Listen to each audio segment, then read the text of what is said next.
Episode 3. Episode number 3. Who would've Isn't thought? that crazy? Who would have thought we'd be here right now? Still doing this? Not me. It's just not. Do you like this or no? We tried this once before in Hoboken. What was our first time trying it? I don't know, maybe you had a different first time. But my first time ever was in Hoboken's location. It didn't woo me. I thought it was It didn't woo me. I thought it Manhattan. Might have been in Manhattan. Oh, Remember it that was time we stayed no. over? It was Manhattan. Yeah, Yeah. it was Still Manhattan. did not woo me. We're back. Who would have thought, really? But yeah, we have a lot to discuss today. We saw Guardians of the Galaxy. Guardians of the Galaxy 3. Guardians of the Galaxy 3. Volume 3. Final. Do you think it's final, though? So let's get into, I guess, the story, plot. Right. Let's say the things that we liked, the things we didn't like, and then we can get into what we thought of like the post-credit. Because by the time this probably goes out, majority people have probably seen it. This is going to be a spoiler review, and by the time this releases, like Nick said, you should see it by then. If not, then skip over this section of the podcast. Yeah, just fun little tad story. The reason I got tickets is because the following week before I thought the movie was coming out, went all the way down to the movie theater and found out that it was not the case, and they were actually for the following week. So came in handy because we didn't buy tickets leading up to it. No, we didn't do it because we're usually spot on with like Endgame and Spider-Man. We're usually spot on. Like, we got it. Yeah. We got Spider-Man tickets like 2 months in advance. Yeah, that was a wild event. That was crazy. That was a pretty crazy event. Yeah, no, for this event though, I was surprised that like it really wasn't a crazy jam-packed theater. Honestly speaking, that movie itself, I was a fan of part 1 and 2. I actually rewatched part 1 and 2 before going into part 3 because I was kind of fuzzy on a couple things. It's been a while. It has been. And you know, their story from the end of part 2 leading into Infinity War, Endgame, I was so more like focused on their journeys in those movies in which it wasn't even their movie. It was a movie they were a part of. So going back into it, rewatching Guardians 1, seeing the whole foundation of the character development from all sides, seeing it grow into Volume 2, the end credits scene to Volume 2, and then just everything and more. So this movie really was like a nice bow on top of a gift, in my opinion. I think for Marvel Cinematic Universe, this is probably their best trilogy. Oh, 100%. Of movies, Hands for down. sure. I mean, like, Spider-Man trilogy is really, really good. I like the Captain America trilogy. I think those roll well together. But this one is just, it feels like it's like, you could watch them 1, 2, and 3 and kind of understand everything all forward too. So it's a really, really good narrative. The animal stuff, that was rough to watch. And listen to me, I don't want to say I'm desensitized, because I'm not. That's wrong of me to say. But like, it was really hard to watch. And plus, too, it was all obviously CGI for the most part. but it's so But sad like, though. I'm I'm thinking about it and I tear up. Yeah, It's so depressing. There were some because this is a spoiler review. I can get into it when the High Evolutionary. That's the villain. The High Evolutionary in the movie. So the whole premise of the movie, if we can get into that real quick, is basically Rocket gets hurt in the beginning of the movie, and the Guardians have to go find out where his maker was, and that's the entire plot of the movie, to basically fix him and to get him better.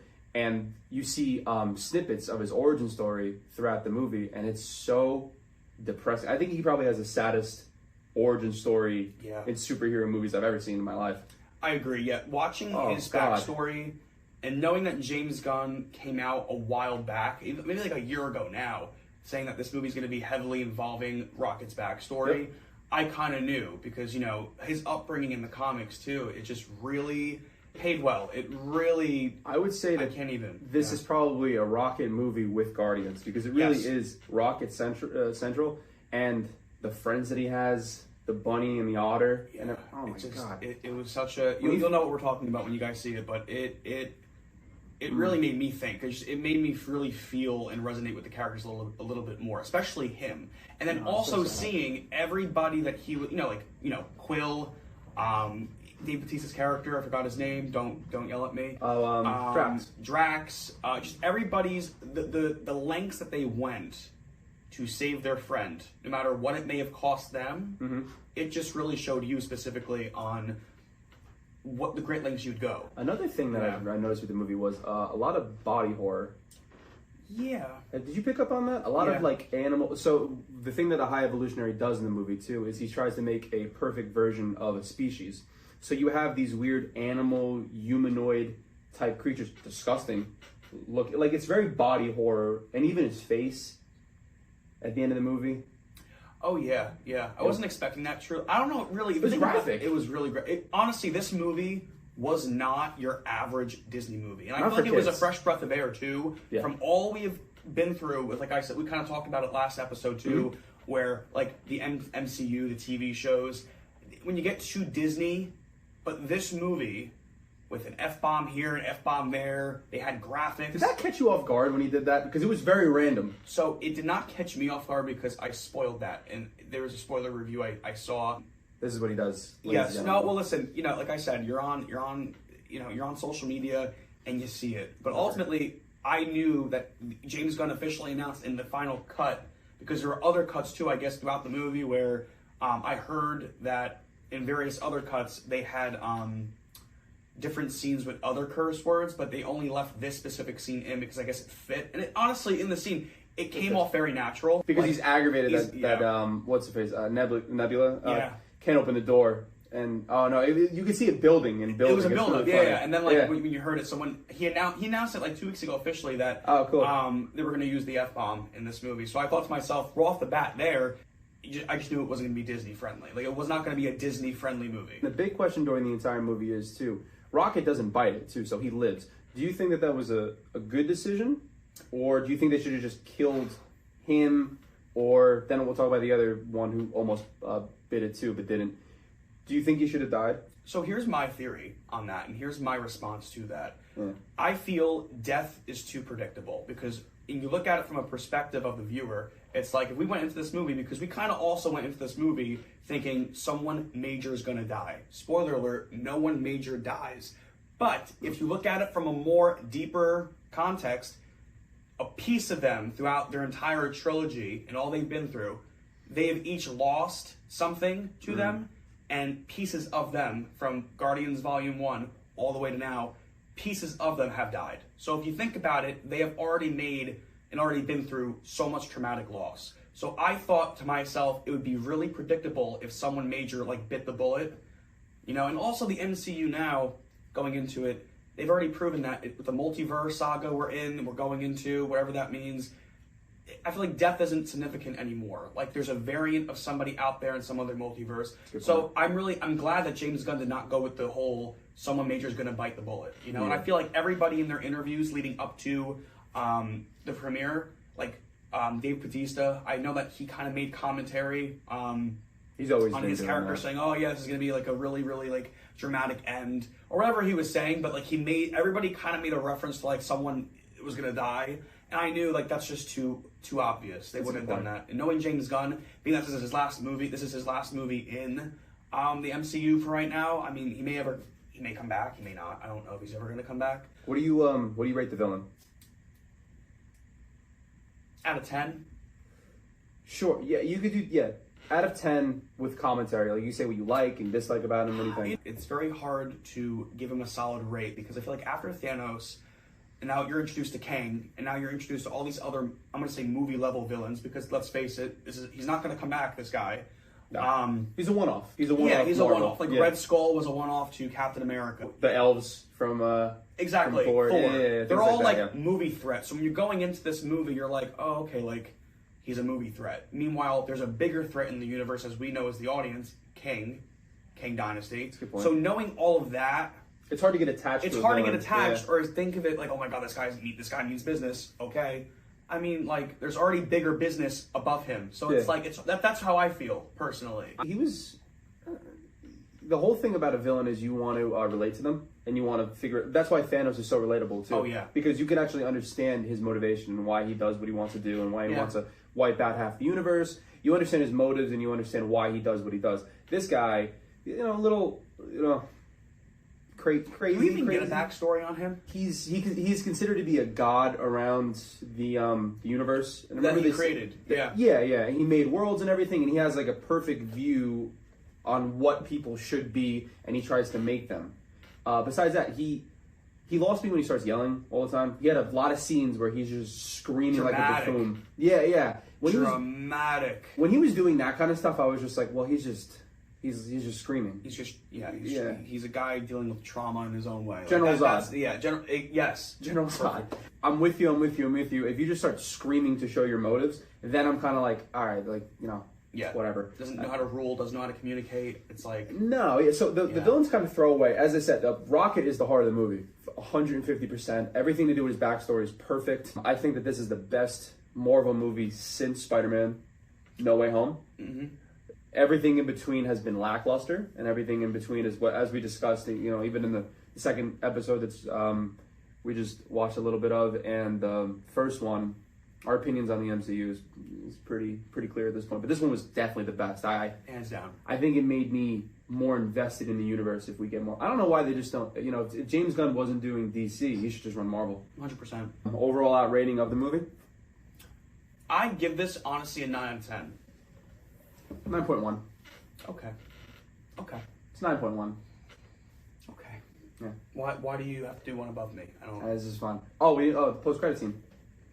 Which one? It was Rocket with the new Guardians of the Galaxy, consisting of one of the children that they saved. Yes. Adam Warlock, who Adam Warlock was a little bit of a segue.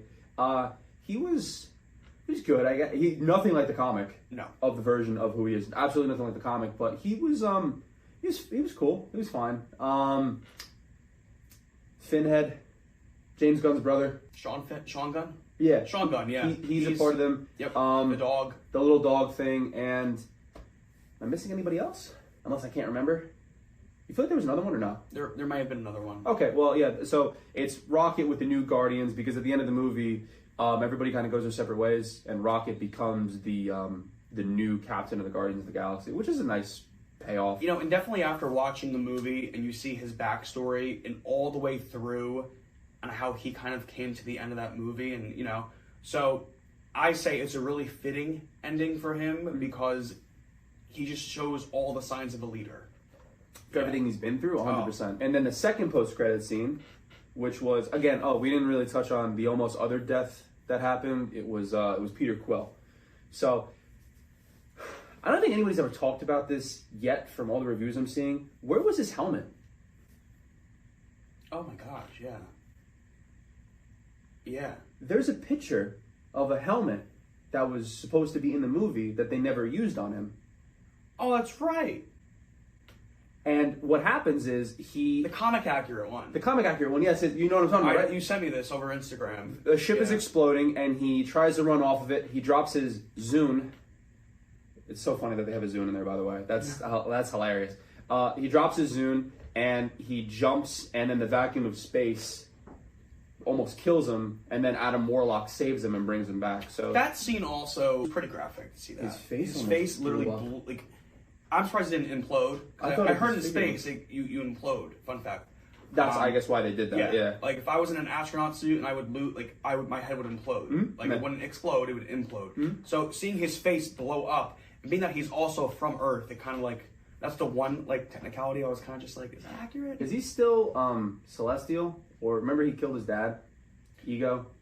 Oh, is he still considered to be celestial, or is he not anymore? That's a little. I recommend everybody watch all the Guardians. Even if you watch Infinity War, Endgame, their part in that. Yeah. Watch both 1 and 2 before you watch Part 3 because there's a lot of things that you got to fill in the gaps with. Time. 6 years. Yeah. 6 years in between. This was a really long time in between these movies. They kind of bait him dying, but he doesn't die. They threw in a lot of references to his grandfather during the movie, saying what if you go back to Earth? Have you visited it? Did you ever visit your grandpa? Maybe he's alive. And at the end of the movie, he realizes that he should find out if he has any Earth family. So he goes to Earth, and then he goes with his grandpa. But what left me curious was they said that the Spectacular Star-Lord will return. Yeah, only him. That's weird. They didn't say the rest of the Guardians will return. No. But I believe if they're leading up a new pathway for the ending with Rocket, right? Yes. He leads the new Guardians. I can definitely see someone like Adam Warlock. I mean, besides this movie, we never really got a fair shot at him. Only the end credit scene of Volume 2, which was, he was being born into the universe. He was born, premature. Adam Warlock in this movie is equivalent, in my opinion, to how when they resurrected Superman in Justice League, and for the for the 10 minutes that Superman didn't know who he was and he was fighting everybody, that was Adam Warlock the entire movie. He was not knowing his powers, trying to figure out who's good, who's bad. He was comic relief. He really was comic relief in a way, but it was funny watching him, like, just navigate his emotions, you know, not really knowing what's right, what's wrong. The movie's hilarious. His mom from, you know, Guardians 2. She dies. She does. She died. I forgot about that. Yeah, so we're learning more things. Another thing that we didn't add in. Remember, he was flying back to her, and he's like, "Mother," and then when the world is exploding. And he survived that, and she didn't survive that. No, she exploded. Yeah. Oh. Yeah. Okay, he didn't really talk about it. He didn't grieving process. He just had an animal. Because then again, it's like, can he even grieve? Does he know what emotions are? Because think about him being paired with that little creature dog that he kind of grew up. That was so cute. And but I think that was purposely done as a red herring to pair the both to kind of make him be like, oh, like I have like I can feel for this thing. Sure. You know, he didn't just remember the mom who was like, just kill it. It's annoying. Yeah. And he was like, that's rude. You know the overall theme of the movie, right? No. It's pet love. True. It's all about pets. Everything is humanoid. Everything's animal based and everything. That dog gets attached to him. Rocket is really like almost like not necessarily like a pet, but you know, it's all animal based. It's about animal cruelty, and it's about the horrible things that happen with animal cruelty, and it's about having a pet as well. Yes, it's a beautiful message. Because I think recently his dog died. Could have something. Did it? I think on Twitter. I think I saw something where R.I.P. Yes, he did. I'm right, right? A year ago, maybe. Don't quote me. Maybe it was between. I remember something. I think a pet of his maybe died. His feelings went into that, and he did a lot of pet love, which is beautiful. I love animals so much. That was beautiful. Another thing that we didn't talk about the movie is Gamora. Well, I watched the second episode too, because it's when we're filming it's going to come out today. You had a prediction that Peter was going to make her fall in love with him again. Yes. It doesn't turn out that way. And honestly speaking, I'm happy that it didn't turn out that way, because I feel like it had such a realistic, like, for example, all that time in the movie, you cannot jam-pack all the history that they went through from volumes 1 to Infinity War. You can't do it. So if they did that, I would have been very unimpressed by it, because it would be fabricated in a way. It'd be like kind of like it would be for the fans. I personally am happy they didn't go with that route, because it really ended off on a really nice note of her really just saying specifically, I bet we had fun, which indicated that she is now open to the possibility that the person because throughout the entire movie, this girl was mean, okay? And this Gamora, 2014 Gamora, shows no remorse for emotions. He's trauma dumping left and right. Oh, it is so funny. It's just like, it's on his sleeve every time he looks at her. The reason that they meet up again, too, is because she's a part of the Ravengers now.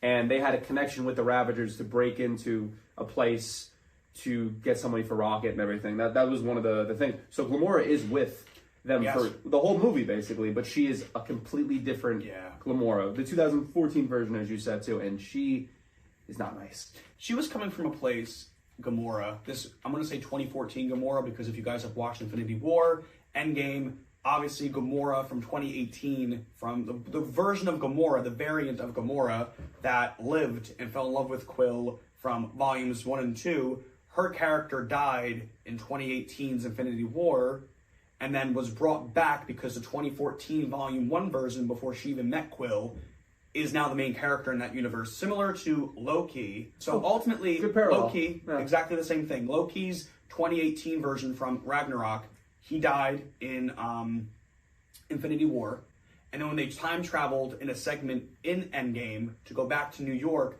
2012's version of Loki is the Loki who's the main character now in the MCU. So he branched off into his own timeline, and that's the version of him. So none of the events that happened from 2012 all the way to 2018, he didn't live that yet. So now that's a variant of him. So same exact thing with Gamora, but not this Gamora, I feel like her guard was totally up, because imagine, like, just think about it this way. Imagine if you, right? Let's just say me, right? Me? Let's just say everything we have been through the last 5 years of our lives, right? Let's just say we go back in time before all that happened, right? And we get that version of ourselves goes into our timeline now. Oh, different people. We would not know how to live the way we're living from our perspective. That's a good point. So she's now in a world of people telling her, oh, Gamora, you were like this. Gamora, we were like that. She's like, I can't defend myself. So now she has to be this hard ass. She has to be this hard ass B. Because I feel like the old Gamora, before she, got away from Thanos and everything, she was conditioned to just be very, very hard and just deflect. She didn't want to be a part of that. Do you think the reason that Peter left and went back to Earth because he realized that there's nothing left for him in the Guardians? I 100% agree. He can make something new out of something that he's always known. Because he's always known. That's ending. Human. It was a beautiful ending. That's a nice I would ending. not change a thing. That's a nice ending. I have no critiques. I would not change a thing. The pacing, the editing. Isn't it perfect? It was just all around. It was a perfect movie. I have no notes and everything. And this is coming off of Ant-Man and everything that we discussed. We had notes for Ant-Man. Breath of air. We had notes for Doctor Strange. We had notes for Thor. I think that this is like one of like the best ones, as I said, since Spider-Man No Way Home. I agree. Beautiful. So that was great. Alrighty. So that was our review of Guardians of the Galaxy 3.